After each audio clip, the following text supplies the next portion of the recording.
Yeah, good afternoon. Am I audible clearly and loudly? Yeah.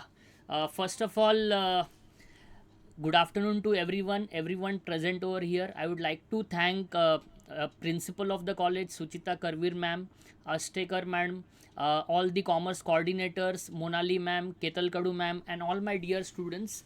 First of all, thank you for inviting me for this wonderful session, and very excited to share my views with all of you. This session, which I'm going to take today, it will not be a ppt base only, so that normally what happens if I share some ppt, it becomes only theoretical part. So I would like to share with all of you some practical aspects also, so that after completing this session you will be able to analyze how the company can be analyzed in a proper way.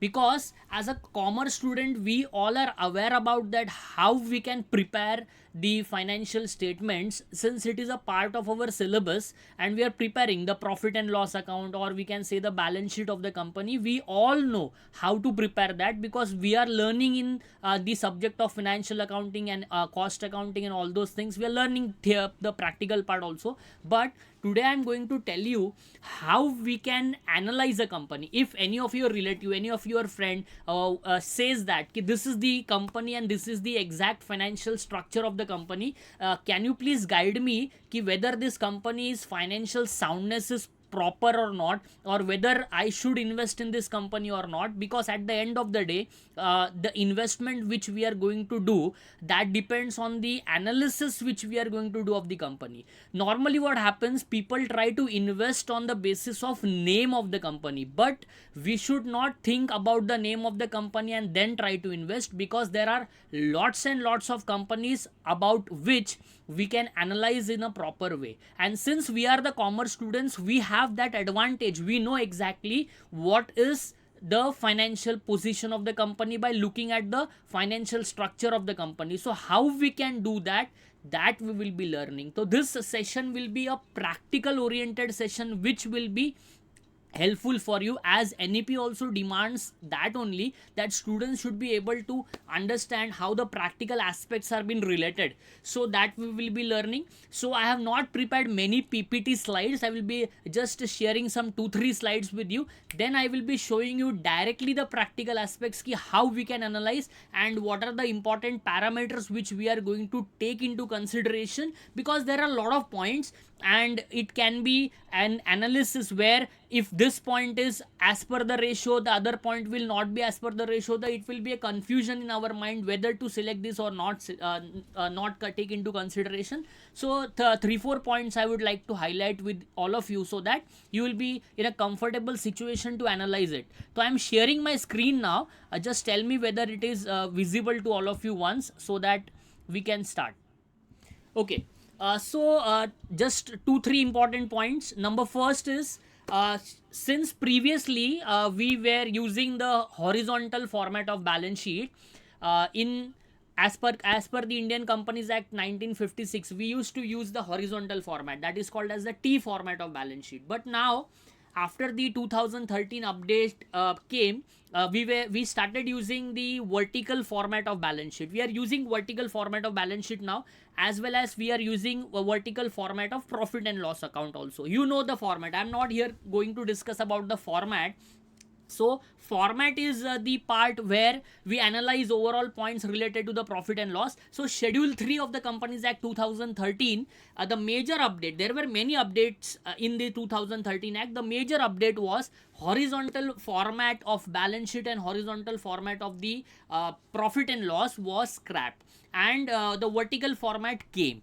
But vertical format, people say that vertical format is very easy to understand. A layman to accountancy can understand it. Since we all are commerce student, we know what is balance sheet, what is profit and loss account, we exactly know, right? But there are other stream of people also. There are some people who are arts background student, there are other people who are science background student, or other who are not at all educated also, but they have money. So they should also understand the exact structure of the company, or the financial soundness of the company. For that purpose, the vertical format came into existence, and that is why we started using this vertical format of balance sheet and vertical format of profit and loss account.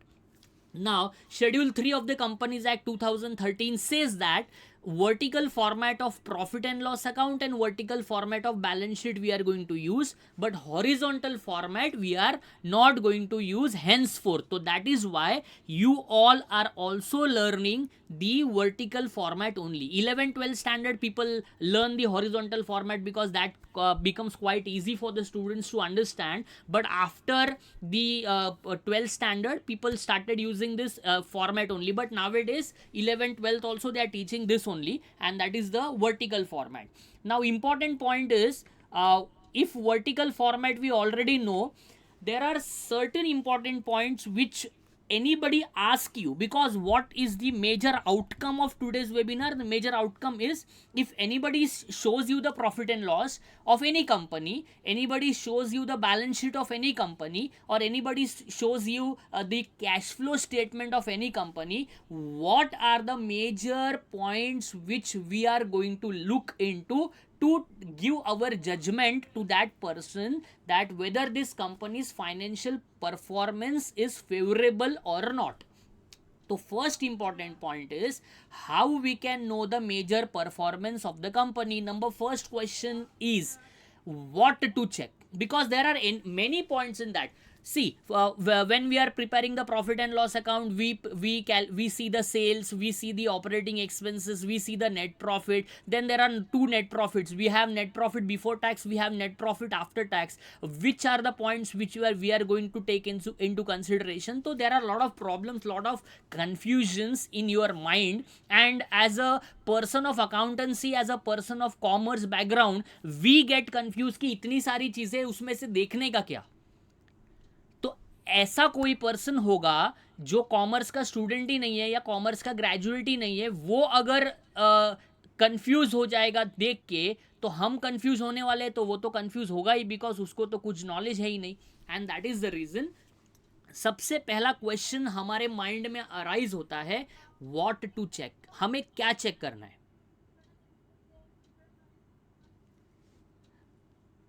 Number second is,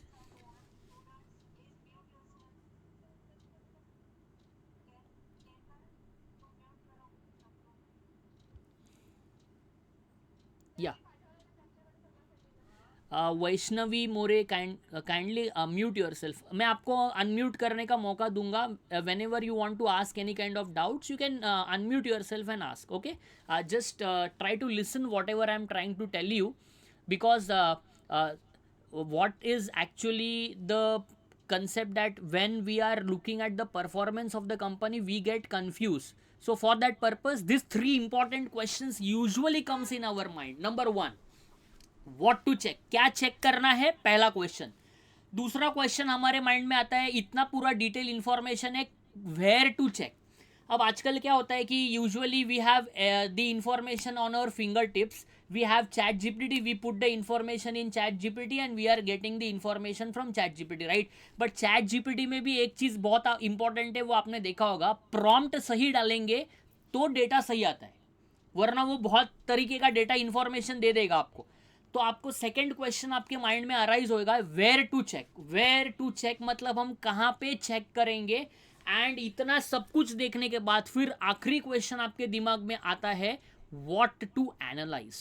So since we are already learning about ki what to prepare, we are learning ki profit and loss we are going to prepare as a financial statement. Number second, balance sheet we are going to prepare as a statement. So overall we are preparing two important points to just know about the financial performance of the company. We just look at the net profit and then we give the judgment that net profit is favorable for the company is favorable. It is not so. As a mutual fund expert, as a mutual fund manager, what are the points which they are going to look? हम लोग करते हैं ना mutual funds में investment, तो वो जो उनके पास जो एनालिस्ट होते हैं, जो कंपनी की प्रॉफिट एंड लॉस को और बैलेंस शीट को पढ़ने का काम करते हैं, एनालाइज करने का काम करते हैं, वो क्या चेक करते हैं आज हम सीखेंगे। देखो ये आज के सेशन के बाद एक प्रोडक्टिव चीज आप लोग सीख के जाएंगे यहाँ से, एंड दैट इज कि कोई भी कंपनी जब आपके फ्रेंड्स, आपके रिलेटिव्स, आपके पेरेंट्स आपके सामने रखेंगे तो आप कुछ पैरामीटर्स में आपको दूंगा यहाँ पे, उन पैरामीटर्स से आप वो कंपनी को एनालाइज कर पाएंगे, एंड दैट इज वाई वो काफ़ी इंपॉर्टेंट चीज़ें बन जाती है। तो there are 3 important questions which comes in our mind, what to check, number second where to check, and number third what to analyse. तो ये तीनों क्वेश्चंस के आंसर हम अगले 15 से 20 मिनट में फाइंड करने का ट्राई करते हैं। मेजर चीज है व्हाट टू चेक, ठीक है। फिर उसके बाद आता है वेयर टू चेक, उसके बाद आता है व्हाट टू एनालाइज। देखो अभी सबसे पहला जो पैरामीटर है, सबसे पहला जो पॉइंट है, दैट इज नंबर 1 कि अगर हम प्रॉफिट एंड लॉस देखें तो हमारे पास कुछ अलग इंफॉर्मेशन है, डेटा है। अगर हम बैलेंस शीट देखें तो हमारे पास असेट्स और लाइबिलिटीज का अलग इंफॉर्मेशन है। तो हम प्रॉफिट एंड लॉस से एनालिसिस करें या फिर बैलेंस शीट से एनालिसिस करें। और तीसरा स्टेटमेंट भी आता है जो बहुत लोग एनालिसिस करने के लिए लेते हैं, and that is called cash flow statement. तो ये सब देखेंगे किधर, अगर हमारे नेशनल स्टॉक एक्सचेंज की बात करें निफ्टी में, तो ओवरऑल निफ्टी में इंडिया की टॉप 50 कंपनीज है, एज वेल एज ओवरऑल 3000 से 4000 कंपनीज इंडियन स्टॉक मार्केट में लिस्टेड है।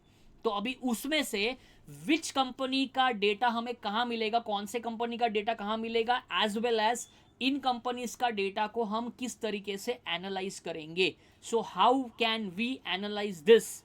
तो ये सारी चीज़ें देखने के लिए ज़्यादा आपको आज के इसमें टेंशन लेने की ज़रूरत नहीं है। मेजर पॉइंट ये है कि आपको अंडरस्टैंड करना है कि कहाँ से ये डेटा ले। तो ये हम डेटा कहाँ से लेंगे, हम ये डेटा लेंगे एक वेबसाइट से जिसका नाम है screener.in। मैं आपको अभी वेबसाइट ओपन करता हूँ, इसका हम पूरा का पूरा पॉइंट देखेंगे कि एग्जैक्टली किस तरीके से आपको इंफॉर्मेशन लेना है। तो we will be understanding that in a better way.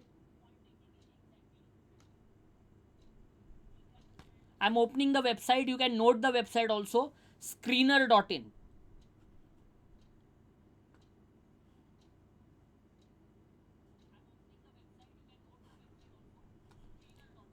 See this is the name of the website. First of all, the Securities and Exchange Board of India, or we can say that they have made this website for all of us accessible free of cost. So this is the website which we are going to use. It is available free of cost to all of you, and there is also an app available on Play Store where we can download the app and we can use this for our analysis purpose. अभी देखो इस website के ऊपर बहुत सारा data है, हम इसमें से क्या लेंगे क्या नहीं लेंगे वही आपको बताऊंगा। तो basically what we are going to use from this, what are the important points which we are going to look into, तो वो सारी चीज़ें एक एक करके देखेंगे। पहला सबसे पहला पॉइंट, हमारे फर्स्ट क्वेश्चन का जो आंसर है वो मिल चुका है, वेयर टू चेक। तो हम कहाँ पे ढूंढेंगे information, we will be looking into this website called as screener.in, right? Now this is a screener.in ka website. We also have app. After this lecture you can download this app in your mobile phone and use this app for future purposes, which मैं आपको अभी बताऊंगा कि किस तरीके से हमको करना है। सबसे पहले जैसे ही आप ये ऐप को ओपन करोगे, ओपन करने के बाद मैं यहाँ पे आपको हाईलाइट भी करके दिखाता हूँ। ओपन करने के बाद ये ऊपर टॉप में आपको एक ऑप्शन मिलेगा फीड का। This is the option on the top left hand side and that option is called as feed, right.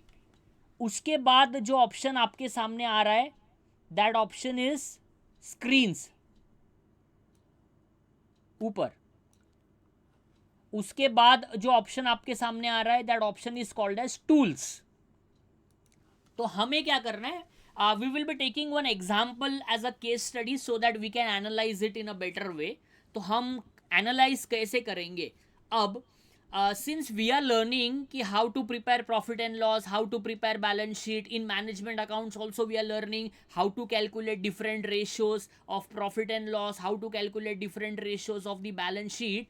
So where we can look into all this information, and we can use the information for our reference purpose or our analysis purpose. So this is the website. Now first important point, what we have to do, I'm going to take an example over here. तो मैं एक example लेता हूँ. आप अगर यहाँ पे top right corner में देखेंगे, there is an option over here called as search for company. ठीक है, there is an option over here called as search for company. तो हम एक कंपनी का, एक रैंडमली कंपनी का एग्जाम्पल लेते हैं, फिर वो कंपनी से मैं आपको आगे के पॉइंट्स को एक्सप्लेन करता हूँ कि how to analyse whether the financial performance of the company is favourable और नॉट. तो हम एक कंपनी लेते हैं, सभी को वो पता है, Tata Consultancy Services. This is the company.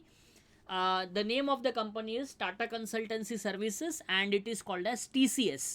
ठीक है, TCS IT की सबसे टॉप में कंपनी है and it is one of the giant leader in the market in the IT sector. देखो बहुत अच्छा वेबसाइट इन्होंने बनाया है, फ्री ऑफ कॉस्ट है. यहाँ से हमको अगर अबाउट के बारे में हम देखें तो अबाउट में we have the detail description of the company, that Tata Consultancy Services क्या कर रहा है उसके बारे में आपके पास इंफॉर्मेशन यहाँ पे रहेगा. अब यहाँ पे ओवरऑल शेयर्स से रिलेटेड इंफॉर्मेशन है. What ever is related with us today वो थोड़ा सा डिटेल में एक्सप्लेनेशन करने का ट्राई करता हूँ. ध्यान से हमको क्या देखना है.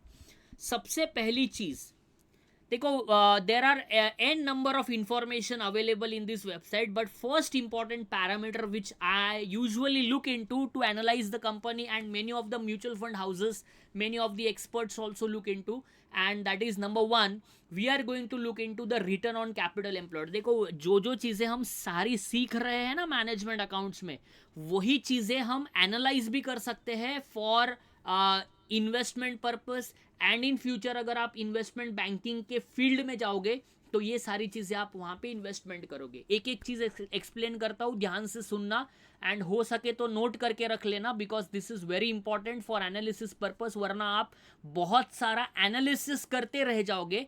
And usually I say in my lecture that analysis become paralysis if you do lot of analysis. तो ज़्यादा एनालिसिस नहीं करना है, हमको कुछ मेजर पैरामीटर्स देखने हैं. वो अगर सही रहे तो हम कंपनी के मेजर पॉइंट्स को पकड़ लेंगे कि कंपनी का ओवरऑल परफॉर्मेंस किस तरीके से चल रहा है. नंबर फर्स्ट, तो the first parameter which I look into is return on capital employed. This is one of the ratio कि हमने जो कैपिटल एम्प्लॉयड किया है उस पर हमको कितना परसेंटेज का रिटर्न मिल रहा है. तो there are experts in the market, there are lot of experts who have given a standard. जैसे कि स्टैंडर्ड रहता है, हर एक का स्टैंडर्ड है. करंट रेशियो का स्टैंडर्ड है, लिक्विड रेशियो का स्टैंडर्ड है. मतलब वो एक्सपर्ट लोगों ने बोला है कि ये इतना स्टैंडर्ड होगा, इसके ऊपर रहेगा तो अच्छा है, इसके नीचे रहेगा तो अनफेवरेबल है. तो मैं आपको एक स्टैंडर्ड परसेंटेज बता देता हूँ, आगे से आपको यही चेक करना है, बाकी कुछ भी चेक नहीं करना है. Number first, return on capital employed, number one. And number second, return on equity capital.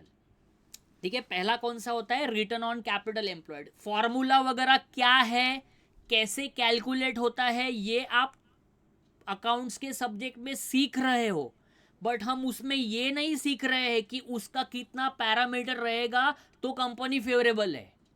Try to understand what I am trying to tell you. वो भी मैं आपके साथ एक एडिशन पॉइंट बता दिया मैंने कि we are learning how to calculate return on capital employed. हम फॉर्मूला लिखते हैं, डेटा में से सब्सटीट्यूट करते हैं, रेशो ढूंढते हैं, पेपर में प्रेजेंट करते हैं, मार्क्स ले लेते हैं. लेकिन हमको ये पता होना चाहिए कि कंपनी का कितना रेशो रहेगा, तो that indicates the companies financial soundness is favourable. तो वो आज ध्यान से सुन लेना. अगर किसी भी कंपनी का return on capital employed and return on equity अगर 15% से ज़्यादा रहा तो कंपनी फेवरेबल है. तो आप बोलेंगे ये किसने बनाया parameter 15%. There are lot of experts in the market who have made lot of money by investing. US के हेज फंड्स है, बहुत सारे बड़े बड़े ब्रांड्स है जो यूएस से इंडियन मार्केट्स में करोड़्स ऑफ इन्वेस्टमेंट करते हैं. वो लोगों ने ये पैरामीटर बनाया है एंड वो पैरामीटर ये है कि किसी भी कंपनी का रिटर्न ऑन कैपिटल एम्प्लॉयड अगर 15% से कम है तो म्यूचुअल फंड्स के बड़े बड़े प्लेयर्स उन कंपनीज में अपनी इन्वेस्टमेंट नहीं करेंगे। तो आज के बाद अगर आपके सामने कोई भी कंपनी का इंफॉर्मेशन, कोई भी आपका कोई फ्रेंड पूछता है, आपके पेरेंट्स आपको कहेंगे या आपके कोई रिलेटिव्स कहेंगे कि this is the company and I am thinking to invest in this company, as a commerce student you know the financial profits and loss account of the company, balance sheet आपको पता है कैसे read करना है, तो आप उनको ऐसा नहीं कह सकते कि नहीं मैंने तो सिर्फ debit the receiver credit the giver, या फिर मैंने ओपनिंग स्टॉक इधर लिखना है क्लोजिंग स्टॉक इधर लिखना है, बैलेंस शीट कैसा बनाना है वो सीखा है, मुझे कंपनी एनालिसिस करने नहीं आता है। तो ये एक एडिशन आपको ऐड करके रखना है। तो पहला पैरामीटर ध्यान रखना, फर्स्ट पैरामीटर हमारा है return on equity capital and return on capital employed both should be greater than 15%. If it is greater than 15%, then we can think that the company whatever investments they are doing, they are getting back the return, and that percentage criteria which we have decided, it is more than that percentage. तो let us look into the consideration as a case study part कि since मैंने अभी आपको बताया कि return on capital employed 15% से ज़्यादा होना चाहिए, रिटर्न ऑन इक्विटी कैपिटल भी 15% से ज़्यादा होना चाहिए, तो ये जो टाटा कंसल्टेंसी सर्विसेज है इसका रिटर्न ऑन कैपिटल एम्प्लॉयड कितना है, देखो 64.6% है, मतलब हमारे क्राइटेरिया में फुलफिल हो रहा है। रिटर्न ऑन इक्विटी कैपिटल कितना है, 52.4% है, मतलब हमारे क्राइटेरिया में फुलफिल हो रहा है, मतलब 15% से ज़्यादा रहेगा तो वो हमारे क्राइटेरिया में फुलफिल हो जाएगा। If it is less than 15%, then that will not fit in our criteria. We will try to eliminate those companies, because most important point is, if you are investing something in the company and your company is not earning what is expected by a team of experts in the market, then how can we think that our investments will grow in the coming future? It will not grow if the company's return on investments are less. So this is the first parameter. I hope this is clear to everyone. Then the second parameter which I look into consideration, which I look into when I do the analysis of any of the financial part of the company, is second, very very important, and you all know this, you might be learning this in management accounts, और ये ratio हम पढ़ते हैं, date to equity ratio. अभी ये date to equity ratio हम पढ़ते हैं, हम फॉर्मूला लिखते हैं डेट डिवाइडेड बाय इक्विटी, हम डेट ले लेते हैं, डिबेंचर्स बोरोड फंड जो भी रहेंगे उसको इक्विटी से डिवाइड कर लेते हैं, इक्विटी से डिवाइड करने के बाद हम उसका रेशो ढूंढते हैं, टीचर हमको टिक मार्क कर लेते हैं, मार्क्स दे देते हैं, हम भी सोचते हैं वाह वाह वाह फुल मार्क्स मिल गए, बट उसका प्रैक्टिकल इंप्लीमेंटेशन सुनो आज।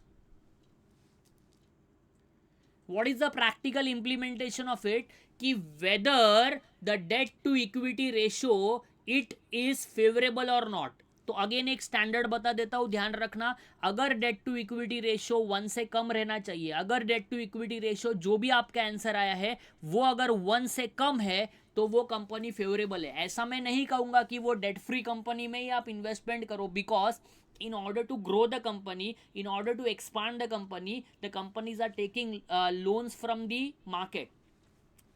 So since the companies are taking loans from the market, it is obvious that loan लेंगे तो expansion होगा तो business बढ़ेगा। तो ऐसा बिल्कुल भी नहीं है कि जीरो डेट वाली कंपनी में इन्वेस्टमेंट करो, अगर रहेगा तो बहुत अच्छी बात है, लेकिन जीरो डेट वाली कंपनीज एक क्राइटेरिया हम नहीं रख सकते, इसीलिए डेट टू इक्विटी रेशियो का क्राइटेरिया क्या रखा है, जिस कंपनी का डेट टू इक्विटी रेशियो 1 से कम रहेगा वो फेवरेबल कंसिडरेशन किया जाता है। तो दैट इज द रीजन। हम चलो हमारे केस स्टडी में देखते हैं। हमारे केस स्टडी में डेट टू इक्विटी रेशियो देखो आपको यहाँ पे दिया है, डेट टू इक्विटी रेशियो 0.10। मतलब क्या हो रहा है, देखो हम जो जो चीज़ें प्रेजेंट करके whatever we are taking in to consideration and then calculating as per the formulas here on this website, you are getting everything readymade. only on a single click you are getting the information of the company, but information मिलने के बाद उसमें देखने का क्या, what we have to analyze from that, क्या information रहेगा तो कंपनी का फाइनेंशियल पोजीशन फेवरेबल है, हम किस तरीके से बता पाएंगे। देखो ये बहुत डिटेल एनालिसिस है, तो मैं जो भी पैरामीटर्स बता रहा हूँ लिख के रखो अपने पास, बाद में आप कोई भी कंपनी का इसमें इंफॉर्मेशन लिखो एंड आप अपने बेसिस पे एनालाइज करो। I am trying to make you all dependent basically on this website, but this website is free of cost. ये पूरा वेबसाइट फ्री ऑफ कॉस्ट है। दूसरी चीज़, सेबी की तरफ से जो डेटा आता है, एनएससी जो डेटा प्रोवाइड करता है, वो पूरा डेटा यहाँ पे अपलोडेड है, मतलब इसमें कोई भी मैल प्रैक्टिसेस नहीं है। What ever information is provided over here, जो फाइनल ऑडिट रिपोर्ट में आता है वही सारा डेटा यहाँ पे है। तो आपको किसी के ऊपर डिपेंड रहने की ज़रूरत ही नहीं है, आप अपने खुद के बेसिस पे एनालिसिस कर पाएंगे। तो हमने अभी तक 3 चीज़ें देखी है। Number 1, return on equity capital and return on capital employed should be more than 15%, that is my first criteria which I am looking into. Number 2, debt to equity ratio जो होता है, डेट टू इक्विटी रेशियो 1 से कम होना चाहिए। ठीक है, date to equity ratio क्या होना चाहिए, 1 से कम होना चाहिए। अगर 1 से कम रहा तो हम ये कह सकते हैं कि those companies are debt free companies, okay, they are not taking that much loan. बहुत सिंपल रीजन है, क्या आप किसी ऐसे कंपनी में इन्वेस्टमेंट करना चाहेंगे जो ऑलरेडी कर्जे में है? आपका आंसर आएगा ऑब्वियसली नॉट। इवन हम कॉमर्स के स्टूडेंट है या नहीं है वो मायने नहीं रखता है, लेकिन हम किसी ऐसे कंपनी में इन्वेस्टमेंट करना ही नहीं चाहेंगे जो कंपनीज ओवरऑल डेट में है। अगर वो डेट में रहेंगे तो वो इंटरेस्ट कॉस्ट चुकाएंगे, और जितना उनका इंटरेस्ट कॉस्ट पेमेंट करेंगे उतना उनका रिटर्न्स कम हो जाएगा। And that is the reason people are not investing in those companies who are already in lot of debt. तो that is our important criteria. चलो, उसके बाद का क्राइटेरिया बहुत इंपॉर्टेंट है। देखो, हम कितना भी कुछ भी कर ले, कितना भी एनालिसिस कर ले, लेकिन सबसे इंपॉर्टेंट पॉइंट होता है the promoters of the company. The promoters are the founder members of the company who have taken lot of steps to form the company, right? We already know कि there are promoters of the company. जैसे अभी रिलायंस है तो रिलायंस के promoters कौन होंगे? मुकेश अंबानी की पूरी फैमिली जो है वो रिलायंस के promoters होंगे। तो कंपनीज में कुछ भी गड़बड़ होने वाला है, कंपनी में कुछ भी प्रॉब्लम होने वाला है, या कंपनी में कुछ भी अगर बराबर सही तरीके से नहीं चल रहा है, तो ये सबसे पहले किसे पता चलेगा? ना हमें पता चलेगा, ना आपको पता चलेगा, ना कोई म्यूचुअल फंड्स के मैनेजर को पता चलेगा। सबसे पहले पता चलेगा उस कंपनी का जो फाउंडर मेंबर है, जिनको हम प्रमोटर्स कहते हैं। So the information will be known to only the promoters of the company, and if it is known to the promoters of the company, promoters क्या करेंगे? पहले अपने शेयर्स को बेच देंगे मार्केट में, एंड जब प्रमोटर्स अपने शेयर्स मार्केट में बेच देंगे, उसके बाद कुछ महीने के बाद मार्केट में न्यूज़ आएगी कि ये कंपनी के बारे में, मार्केट में न्यूज़ ये आएगी कि कंपनी में बहुत कुछ चीज़ें प्रॉब्लमेटिक चल रही है, कंपनी सही तरीके से परफॉर्म नहीं कर रही है। तो ये हमें कैसे पता चलेगा कि कंपनी सही तरीके से परफॉर्म नहीं कर रही है? हम प्रमोटर्स के साथ साथ हमको पता चल सकता है। बहुत इंपॉर्टेंट ट्रिक बता रहा हूँ, सिंपल रीजन, हमको देखना है प्रमोटर का holding. So what we have to look into? We have to look into the promoter holding of the company. The promoter holding should be more than 50%. If it is more than 50%, then we can say that the company is going on the right track.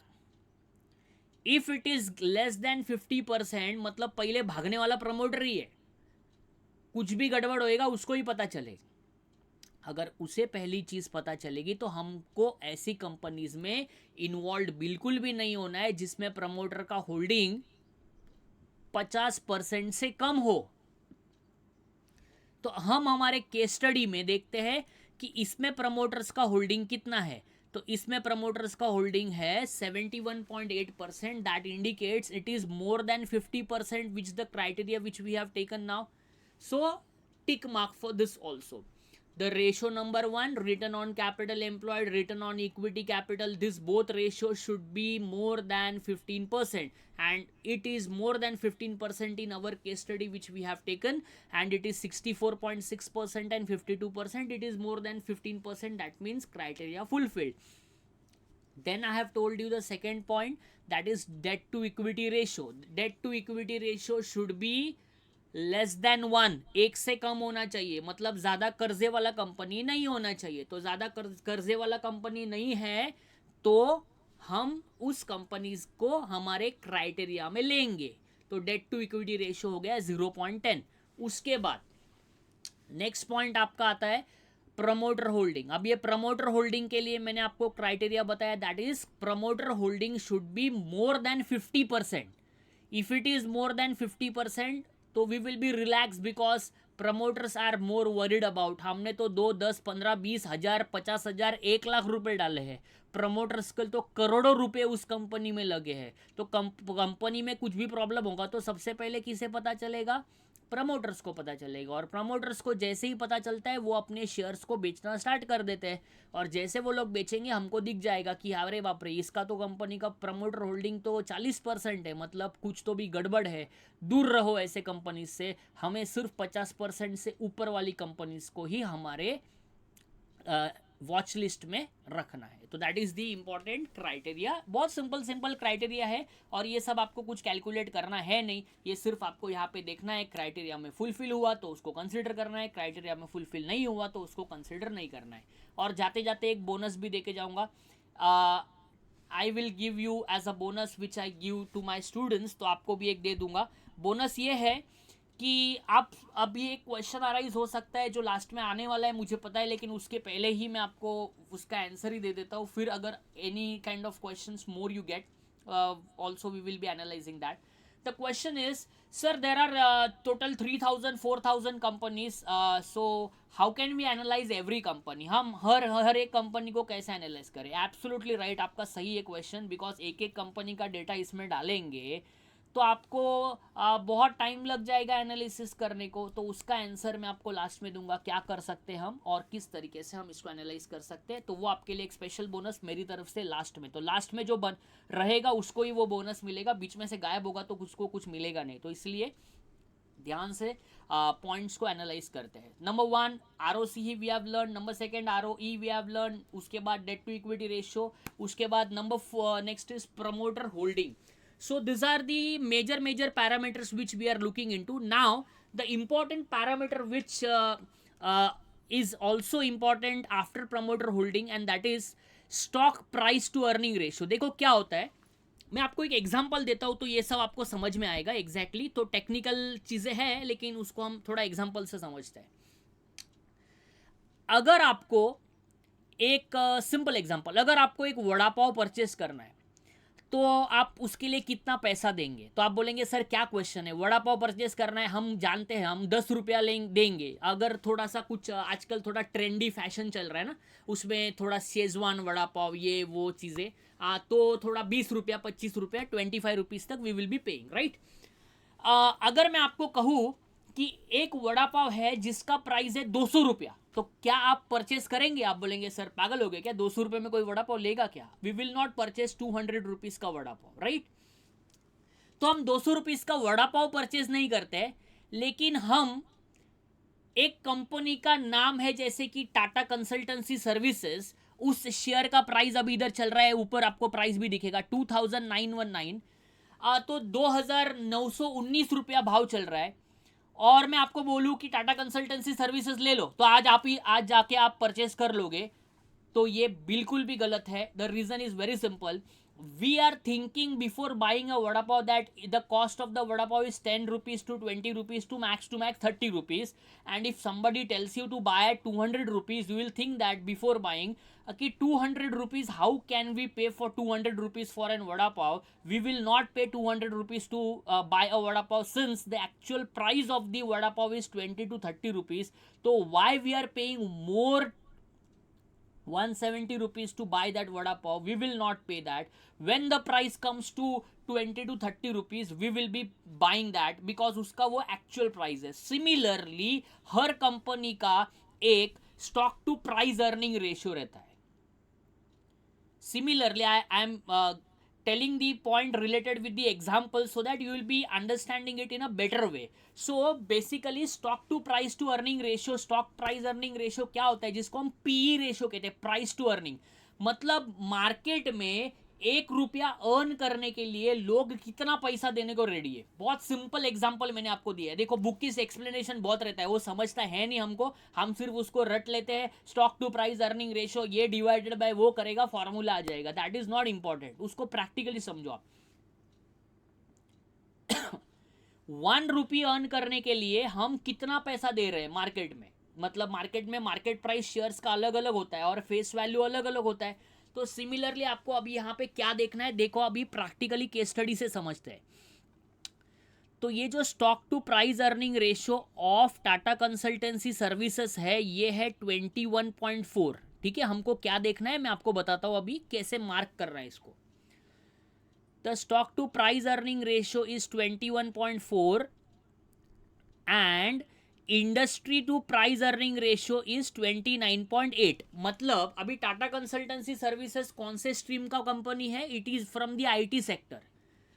IT sector में जितनी भी companies है जैसे कि Infosys, Tata Consultancy services, Mindtree, L&T, बहुत सारा companies है जो आईटी रिलेटेड सर्विसेज प्रोवाइड करता है, Wipro and all those companies. So ये जितनी भी कंपनीज है आईटी सेक्टर की, उसका पूरा प्राइस टू अर्निंग रेशियो लेके उसका एक एवरेज कैलकुलेशन करते हैं और वो एवरेज कैलकुलेशन को हम कहते हैं इंडस्ट्री पीई। ध्यान से सुनना, बहुत इंपॉर्टेंट कंसेप्ट है ये। अगर एक बार समझ में आ गया तो आप ये फाइंड कर सकते हैं कि कंपनी ओवर वैल्यूड है कि कंपनी अंडर वैल्यूड है, मतलब कंपनी सस्ता मिल रहा है कि कंपनी महंगा मिल रहा है। फिर आप 30 रुपए का वड़ा पाव कभी 200 रुपए में परचेज नहीं करेंगे। I hope I am getting what I am trying to tell you. So basically industry price to earning ratio over here is 29.8 and stock to price earning ratio is 21.4. That means जितनी भी companies है उन सब का average 29.8 है। तो हमें क्या देखना है, हमें ये देखना है कि इंडस्ट्री पी जो है उससे हमारा स्टॉक का पी कम है। फिर से बताता हूं, जैसे कि हमारा stock to price earning ratio है 21.4 एंड इंडस्ट्री पी है 29.8। That means our stock to P is less.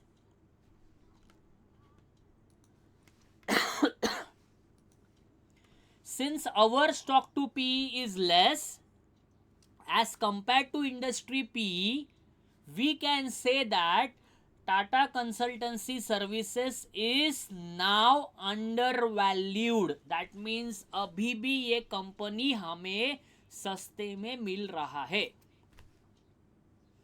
अगर इसके स्टॉक का प्राइस टू अर्निंग रेशियो 21.4 के जगह पे 29.8 से ज्यादा हो जाएगा, तब हम कहेंगे कि वो कंपनी ओवर वैल्यूड है। ऐसे कंपनीज को अभी हम इन्वेस्टमेंट पर्सपेक्टिव से नहीं देखेंगे। Is it clear to everyone whatever I am trying to tell you? Just wanted your comments in the chat section. Please just write something in the chat section so that I can move further. Yes, thank you very much. Yeah, okay, fine. देखो, this is called as reading of the information below the lines. That means we are not only just preparing the profit and loss or balance sheet, we are trying to analyze it. हम इसको analyse करेंगे। Analyse करने के लिए सबसे पहला criteria था return on capital employed, जो 15% से ज्यादा होना चाहिए। Number second, return on equity capital, that should also be more than 15%। Number third, debt to equity ratio, it should be less than 1। Number four, promoter holding, it should be more than 50%.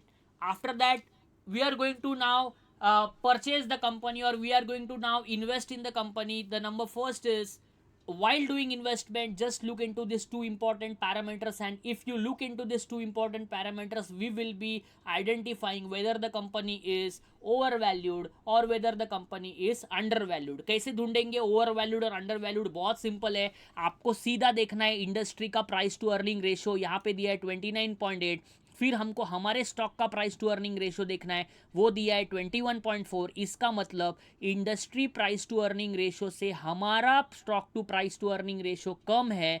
इसी का मतलब होता है ये company under valued है, ये company में सस्ते में मिल रहा है, आप इसमें इन्वेस्टमेंट करने के बारे में सोच सकते हैं।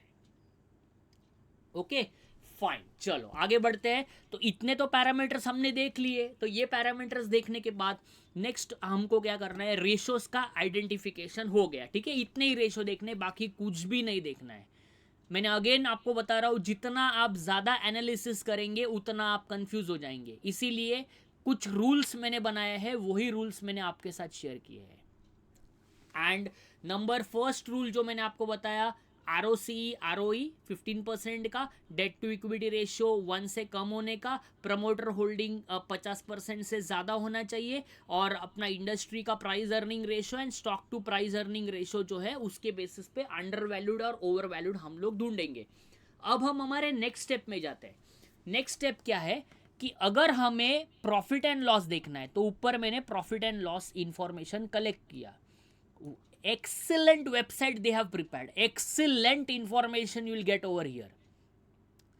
Now since I have taken a case study of Tata Consultancy Services, here is the profit and loss account and here is the consolidated profit and loss account. Whatever you are learning in your financial accounting and the vertical format, everything it's presented over here, and this is the actual data of the company of TCS.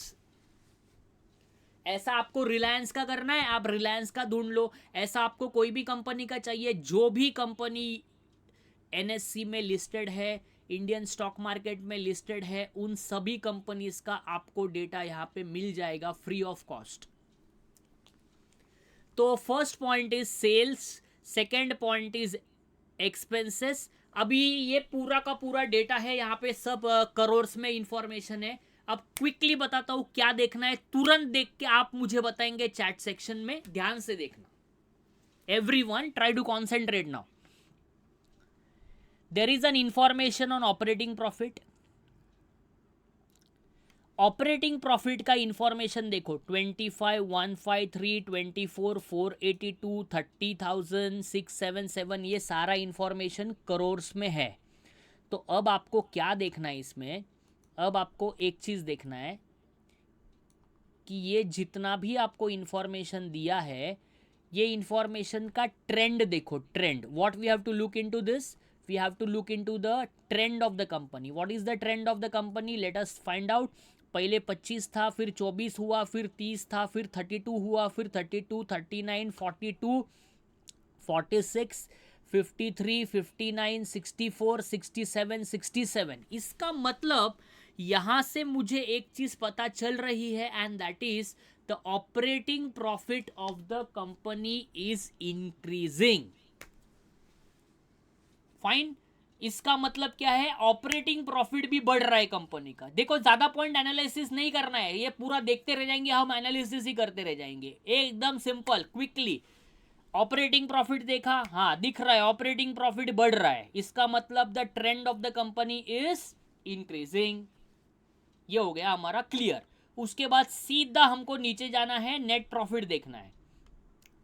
जो जो चीजें आप calculate करते हैं वो चीजें आपको यहाँ पे डायरेक्टली दिख रही है। तो the next point is we will look into the net profit of the company. The net profit of the company, if you see, the net profit is also going on an increasing trend.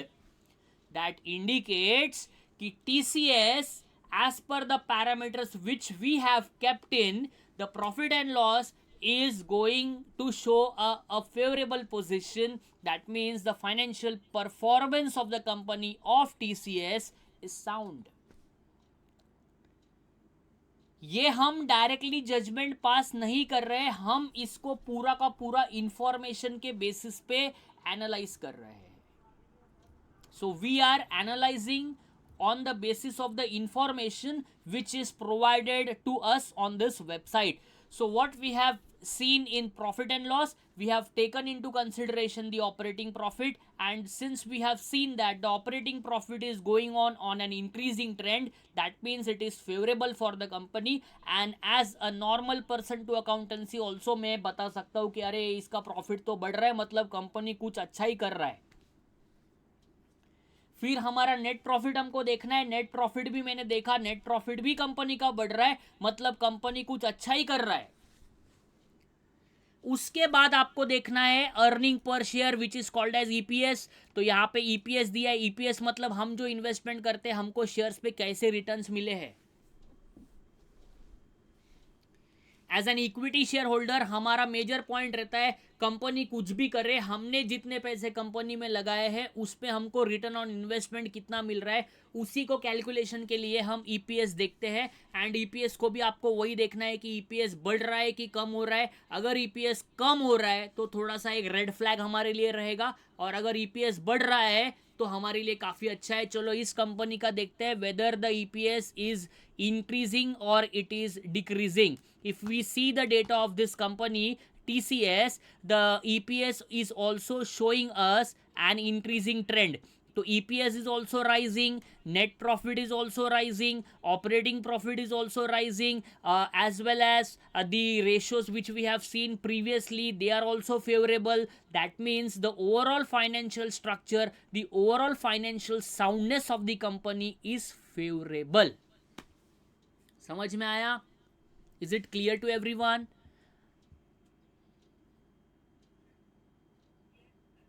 Okay fine, thank you very much for your replies. चलो let us move further now. Since one point we have taken into consideration the various ratios, the second point we have taken into consideration the profit and loss account of the company. Now the most important point for any company is whether the company is liquid, whether the company is having liquid cash in hand or not. Since I usually से company ने बहुत जगह पे investment करके रखा है, company के पास करोड़ों की फिक्स असेट है, लेकिन कंपनी के पास कैश इन हैंड ही नहीं है, तो फिर नहीं चलेगा. तो वो हमें कहाँ मिलेगा, वो इंफॉर्मेशन हमें कहाँ देखना है. कंपनी का कैश जो है वो भी इंपॉर्टेंट है. मतलब कंपनी के पास लिक्विड कैश कितना, पैसा कितना हाथ में है, वो इंपॉर्टेंट है. बिकॉज मैं अगर कहूंगा कि मेरे पास करोड़ों का लैंड है, करोड़ों का बिल्डिंग है, करोड़ों का ये मेरे पास असेट्स में असेट्स दिख रहा है, लेकिन वो करोड़ों के असेट्स से हम हमारे ऑपरेटिंग एक्सपेंसेस पेमेंट नहीं कर पाएंगे. yes quick ratio and current ratio can also help you. If I know, if I need to find out the liquid position of the company, then we are calculating the liquid ratio, the asset test ratio, which you call it as a quick ratio, quick assets divided by quick liabilities. वो भी आप ढूंढते हैं. लेकिन अगर हमें company का overall liquidity देखना है कि कंपनी के पास उनका वर्किंग कैपिटल मैनेज करने के लिए इनफ पैसे है कि नहीं, कंपनी के पास लिक्विड फंड्स प्रॉपर है कि नहीं, तो वो हमें एक क्लिक में कैसे पता चलेगा, तो वो भी मैं आपको अभी बताता हूँ कि किस तरीके से हमको एनालाइज करना है. ऊपर में आपके पास जो ड्रॉप डाउन्स है उसमें आपको कैश फ्लो पे क्लिक करना है. कैश फ्लो, ठीक है. अभी कैश फ्लो में एक इंपॉर्टेंट पैरामीटर मैं आपको बताता हूँ. देखो cash flow statement we learn accounting standard 3 के बेसिस पे we learn operating cash activities, investing activities, financing activities, statement बनाते हैं, लेजर बनाते हैं, स्टेटमेंट में पोस्टिंग करते हैं, सब कुछ बनाते हैं. उसके बाद बनाने के बाद कैश फ्लो स्टेटमेंट बन जाता है. प्रैक्टिकल यूजफुलनेस क्या है? What is the practical usefulness of cash flow statement? The practical usefulness is number one, how much cash we have received and how much cash we have paid. The inflow of cash and the outflow of cash. Just look at the cash flow statement of this. Yes, perfect. To understand where the amount is spent. Very good. So basically, cash flow statement tells us कि whether we are having enough cash in hand or not. And for that purpose, let us look into the cash flow statement. All the information presented over here is in crores. तो इतना छोटा amount देख के डर मत जाना, company के पास बहुत पैसा है. तो ये जो कंपनी है तो TCS, उसका कैश फ्लो स्टेटमेंट अभी हम एनालाइज करते हैं. तो 2014 में ये लोग माइनस में चल रहे थे 374 करोड़. उसके बाद 2015 में 394 करोड़ प्लस में आ गए. मतलब कंपनी ने इम्प्रूव कर दिया, इनके पास इनफ कैश आया. तो ये जो आप पढ़ते हो ना TY BCom में चैप्टर पढ़ोगे आप अभी SY के स्टूडेंट्स है, बायबैक ऑफ शेयर्स. तो प्रैक्टिकली कंपनी बायबैक करता है. कब करता है बायबैक? जब कंपनी के पास इनफ लिक्विड कैश आ जाता है. जैसे टीसीएस ने अभी बायबैक किया था रिसेंटली लास्ट ईयर में, मैं आपको बताता हूँ, अभी टीसीएस का ही हम लोग एग्जांपल ले रहे हैं। फिर कंपनी के पास 4,433 करोड़ आए, फिर कंपनी के पास पैसे चले गए, मतलब कंपनी ने कहीं इन्वेस्टमेंट किए होंगे, बिकॉज बाकी की चीज़ें अगर हमने देखी तो कंपनी का फाइनेंशियल साउंडनेस प्रॉपर है। तो अगर हम अभी देखें सबसे देखो सब 2019 और 2020 देखो, कोविड था, Covid, since it was covid also this company had 2341 crores, company is investing somewhere, right, perfect. So 2019 and 20 also the company's financial soundness was proper, they were having liquid cash in hand, because सब कुछ बंद हो चुका था, लेकिन सबसे ज़्यादा पैसा बना रहे थे कोविड में work from home IT companies, जो यहाँ पे इनके कैश फ्लो स्टेटमेंट में रिफ्लेक्ट कर रहा है। उसके बाद इनका कैश फ्लो स्टेटमेंट देखो, काफ़ी ज़्यादा पैसा इनके पास आ गया, 5,630 करोड़। उसके बाद इन्होंने 2023 में बायबैक किया था, इसके लिए इधर आपको माइनस दिख रहा है। 2024 में फिर से इनके पास फंड आ गया, और अभी इन्होंने 2025 में भी कहीं पे इन्वेस्टमेंट्स किया है, इसलिए आपको यहाँ पे माइनस दिख रहा है। तो ओवरऑल कंपनी काफ़ी अच्छी तरीके से परफॉर्मेंस दे रहा है, that also we can analyse with the help of cash flow statement. So these are the important major parameters which I am looking into. Number first, the ratios which we have seen.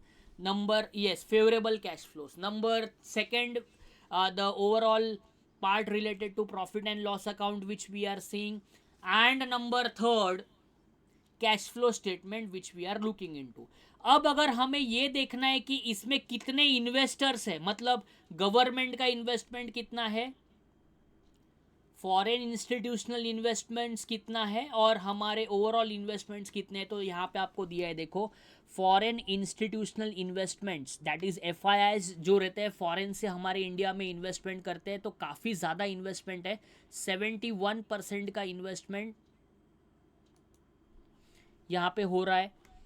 FIIs में यहाँ पे investment आप देख सकते हैं, government का investment आप यहाँ पे देख सकते हैं, और पब्लिक का इन्वेस्टमेंट आप यहाँ पे देख सकते हैं। This is just an additional factor which we can do for analysis purpose, nothing else. तो ओवरऑल आपको सिर्फ क्या देखना है, आपको सिर्फ सबसे पहले चेक करना है रेशोज को। ये 4-5 पैरामीटर से ज़्यादा एनालिसिस करेंगे तो कंफ्यूज हो जाएंगे, जैसे मैंने आपको पहले भी बताया कि if we are analysing the major points which I have already told you. Number one, the different ratios. Number second, the different parts related to profit and loss. तो हमने TCS के बारे में देखा था, तो रेशियोज में हम stock to return on capital employed, return on equity capital, debt to equity ratio, promoter holding, stock to price earning ratio, ये इतनी सारी चीज़ें देखेंगे। देन हम एक बार प्रॉफिट एंड लॉस अकाउंट में जाके देखेंगे कि ऑपरेटिंग प्रॉफिट इंक्रीजिंग ट्रेंड में है या नहीं। देन हम नेट प्रॉफिट में जाके देखेंगे whether it is also going on an increasing trend और नॉट। If it is going on an increasing trend, then we can come to a conclusion that whatever analysis we have done, that is showing us a favorable view. Then we will go to our cash flow statement. Balance sheet में आप अगर जाना चाहते हैं तो balance sheet में आप देख सकते हैं कि कंपनी का रिजर्व्स कितना है, कंपनी का बोरोइंग्स कितना है, लेकिन ये हमको ऑलरेडी वो डेट टू इक्विटी रेशियो से पता चल जाएगा, तो इसलिए यहाँ पे आपको देखना होगा तो आप देख सकते हैं, वरना देखने की ज़रूरत नहीं। देन हम कैश फ्लो स्टेटमेंट में जाएंगे, एंड कैश फ्लो स्टेटमेंट में हम ये जाके ये ढूंढेंगे कि whether the companies having enough cash in hand to deal with the unexpected contingencies or not. So that is the overall statement which can also shows us the exact liquidity of the company कि how much cash companies is having in hand or not. तो basically उस base पे we can exactly find out कि whether the company's cash flow statement also tells us the financial soundness as per the cash in hand for the company. तो इतनी सारी चीज़ें हम देखेंगे एज पर द कंपनी। कोई भी कंपनी आप एनालिसिस के बेसिस पे ले सकते हैं, उस बेसिस पे आप कोई भी वे पे इसको एनालिसिस कर सकते हैं। इतनी भी चीज़ें आप अगर एनालिसिस करेंगे तो मैं आपको गारंटी देता हूँ आप गलत कंपनीज में कभी नहीं फंसेंगे, आप किसी का सुन के इन्वेस्टमेंट कभी नहीं करेंगे, या आपको अगर कोई पर्सन पूछता है कि XYZ कंपनी कैसी है तो आप उसको एनालाइज कर देंगे। तो normally I say to all my students that whenever we purchase a mobile phone or whenever we purchase any new mobile phone, there are certain apps which are inbuilt and which are given to us by the by the mobile phone person, they are the company only, but there are certain apps which we should have in our mobile phone. So this is one of the app which I request to all my students to download, because whenever anyone says about any company, किसी पे believe नहीं करना है, मुझ पे भी believe नहीं करना है जब तक आप किसी भी इंफॉर्मेशन को अपने बेसिस पे स्टडी ना करो।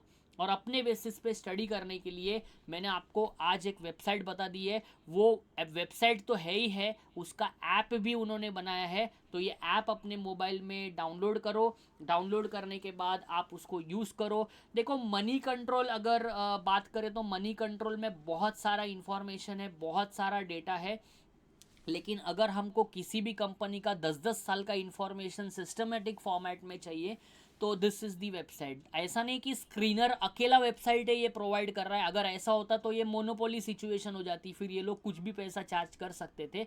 लेकिन आप कोई भी कंपनीज कोई भी वेबसाइट्स यूज़ कर सकते हो। मनी कंट्रोल भी एक वेबसाइट है, बाकी की भी वेबसाइट्स है जिसमें आप ये सारी चीज़ें यूज़ कर सकते हैं। तो this is one of the filter which you can use to eliminate those companies which are not performing well in the market, because we will invest in those companies who are performing properly in the market. If they are performing properly, if they are performing as per the standards set by the mutual funds house and the big house people, then we can know that ki whether these companies are as per the standards or not. For that purpose this is one of the website which you can all use it, free of cost है, properly use करो और अच्छी तरीके से इसमें और चीज़ें आप एक्सप्लोर कर सकते हैं। तो आई होप कि मैंने सारी चीज़ें आपको प्रॉपरली बता दी है। मैंने जैसे आपको प्रॉमिस किया था, मैंने जब भी स्टार्ट किया था तब 61 लोग थे, अभी 56 लोग हैं। इसका मतलब एक 5 लोग यहाँ से गए हैं। ठीक है, कोई प्रॉब्लम नहीं। बाकी जितने भी प्रेजेंट है, जितनी भी सारी चीज़ें मैंने आपके साथ शेयर की है, बिकॉज ये सारी चीज़ें अपने बेसिस पे एनालाइज करना बहुत ज़रूरी है। And as a commerce student you all should know कि this is one of the important part, because at the end of the day whatever earning you are going to do, you are going to invest that money somewhere. and this is not the age of fixed deposit now, because fixed deposit में whatever we are investing उससे ज़्यादा तो inflation बढ़ रहा है। और हम commerce के स्टूडेंट हैं, अगर हम भी यही करेंगे, फिक्स डिपॉजिट में इन्वेस्टमेंट करेंगे, FD करेंगे, 1 लाख रुपए इन्वेस्टमेंट करेंगे, 6% का रिटर्न बनाएंगे मैक्स टू मैक्स, तो अगले साल 6,000 हो जाएगा। और 6,000 हो जाएगा तो उसके अगले साल अगर देखेंगे तो इन्फ्लेशन तो उससे ज़्यादा बढ़ रहा है। तो दैट इज़ वाई किस तरीके से करना है, क्या करना है, बहुत सारी चीज़ें हैं। एक लेक्चर में इतना सब कुछ एक्सप्लेनेशन पूरा प्रॉपर नहीं दे सकता हूँ, लेकिन बेसिक चीज़ें जो है जो आपको काफ़ी हेल्पफुल हो सकती है तो वो मैं आपके साथ शेयर करूँगा। देखो अभी मैंने आपके जैसे मैंने आपको प्रॉमिस किया था कि I will be giving you some bonus, and the bonus is nothing but for all of you who have attended this session, who have been present over here, और काफ़ी अच्छी तरीके से आप सभी लोग इतने टाइम तक प्रेजेंट थे और काफ़ी अच्छी तरीके से आपने सब कुछ सुना होगा और नोट करके रखा होगा। अब यूजुअली व्हाट हैपन्स, सर सब कुछ होने के बाद एक शॉर्टकट बताइए, तो ऐसा कुछ शॉर्टकट है क्या जिसके बेसिस पे on a single click I can analyse 3000 stocks? Yes, तो I will be giving you that. वो मैंने स्क्रीन्स बना दी है, तो यहाँ पे एक स्क्रीन करके ऑप्शन है, यहाँ से मैं स्क्रीनर से लो ओपन कर लेता हूँ कि for example I open this, I will share the link of this. तो आपको कुछ नहीं करना है, उसके ऊपर क्लिक करना है, डायरेक्ट कंपनीज का लिस्ट आ जाएगा, तो आपको कुछ भी नहीं करना है। जैसे मैंने स्क्रीनर बना ही दिया है, इसमें देखो 24 कंपनीज आता है, 4,000 कंपनीज, 3,000 to 4,000 कंपनीज का एनालिसिस करके ऐसी कंपनीज आपके सामने आ जाएगी जो अभी हम लोग ने पैरामीटर्स डिस्कस किए हैं। मैंने एक स्क्रीनर ही बना दिया है, देखो ये सारे स्क्रीनर ऑलरेडी मैंने डाल दिए हैं। आपको कुछ नहीं करना है, आपको सिर्फ वॉट एवर लिंक मैं आपके साथ शेयर करूंगा, उस लिंक पे जब आप क्लिक कर दोगे तो आपको 3-4 हज़ार कंपनीज में से कंपनीज एनालाइज करके ऑटोमेटिक स्कैन करके आ जाएगी, और ये जो स्कैन करके कंपनीज आ जाएगी, कितनी कंपनीज आ रही है देखो, ओवरऑल अगर हम देखें तो यहाँ पे 24 कंपनीज का लिस्ट आ रहा है। 4,000 कंपनीज में से ओनली 24 कंपनीज जो हमने पैरामीटर्स बनाए हैं उस पैरामीटर्स में फिट हो रही है। इफ़ दिस पैरामीटर्स में अगर वो कंपनीज फिट हो रही है तो उस बेस पे हम ये एनालिसिस कर सकते हैं कि ये कंपनीज काफ़ी अच्छी है।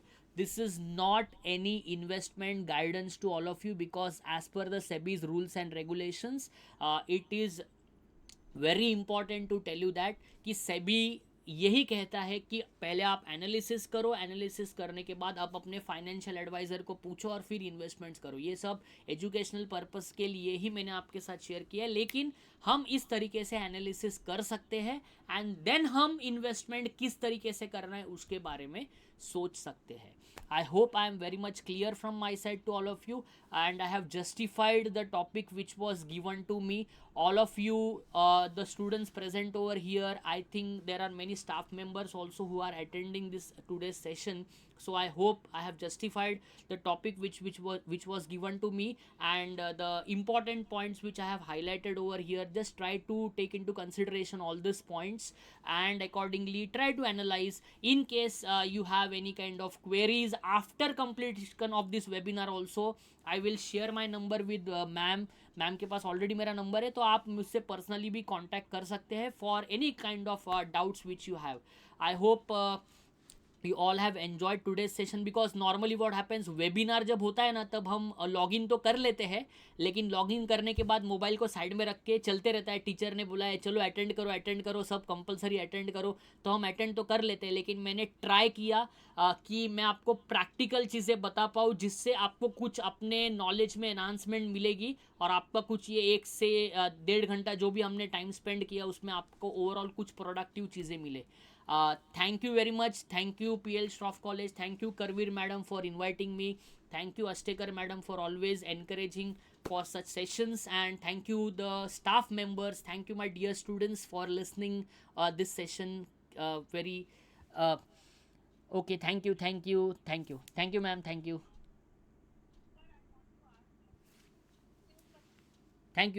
Yes, I will be taking the question. Question you may ask to sir. Yeah, any kind of question you have, you can unmute yourself and just ask a question. Okay, I'll be taking the questions now. Am I audible, sir? Yeah. Sir, I wanted to ask you, वो जो ratios का आपने एक अभी यहाँ पर screen पर दिखाया था ना, फेवरेबल अनफेवरेबल वाला, प्लीज वो जरा एक बार शो कीजिए। हाँ, आपने जो एक RSM के बात बताया, मतलब वो आपने रेडी रखा बनाया था, ये वाला। इसमें आपने फेवरेबल अनफेवरेबल का चार्ट बनाया हुआ था सर। नॉट दिस, नॉट आपने आपका जो स्क्रीनर बनाया हुआ है ना, उस टाइम आपने दिखाया था। हाँ इसके हाँ sir, this one. This one ना, market capitalisation and yes actually इसमें मैंने क्या किया है, मैंने बहुत सारे पैरामीटर्स डाले हैं जो हम लोग ने डिस्कस किए, उसके साथ और भी कुछ डाले। मतलब जैसे हमने डिस्कस किया था कि the companies written on capital employed should be greater than 15%. All these parameters, and there are 2-3 more parameters also which I have added over here. Sales growth company का बढ़ रहा है, प्रॉफिट ग्रोथ भी बढ़ रहा है, इंट्रेंसिक वैल्यू भी current price से कम है, प्रमोटर होल्डिंग 50% से ज़्यादा है। कैश फ्लो जो है ना, उसका कोई परसेंटेज नहीं ना, नहीं, कैश फ्लो का जस्ट ट्रेंड देखना है। बिकॉज यूजुअली क्या होता है, कंपनी के पास जो कैश आता है कंपनी ट्राई करता है वो री इन्वेस्ट करने का। ये जितना डाला है ना स्ट्रक्चर, उससे आप बहुत सारे जो मतलब प्रॉब्लमेटिक कंपनीज है उनको एलिमिनेट कर पाएंगे। Now this is only to analyse कि whether this out of the 3 to 4,000 companies, this are some of the companies which are fitting in our parameters, then at what price to enter, that is a different topic, that is technical analysis. On the basis of candlestick charts patterns, we are going to invest.